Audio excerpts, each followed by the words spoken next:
Hello Abracadabra NYC, I'm Joey Elliott and I'm going to teach you guys how to create a simple cut using alcohol and cream paints.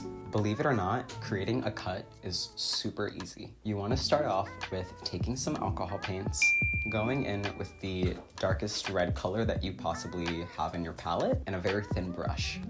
You just want to create an abnormal line, nothing too straight, too perfect. It is a cut, so it does not have to look pretty. Maybe something a little asymmetrical will look more natural. You just want to go in with that dark red, create that line, and then with 2 shades of foundation or paint, powder, whatever you have on hand, you want to take one darker than your complexion and then one lighter than your complexion.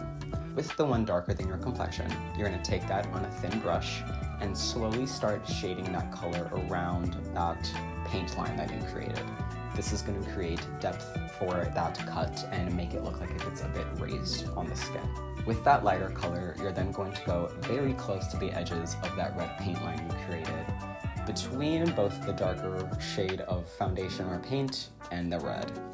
This will just make highlight lines on the side of your cut and then further emphasize that 3D nature of the cut. With a black color, you want to go in very lightly around the tops, sides, and bottoms of that red paint line that you created to create more depth within the cut.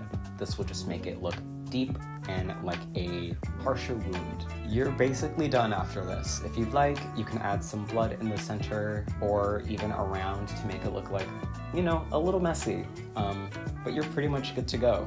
Before adding the blood, if you want to set this with some setting spray, you're more than welcome to, but if you're using alcohol activated paints, it is completely unnecessary. You're good to go.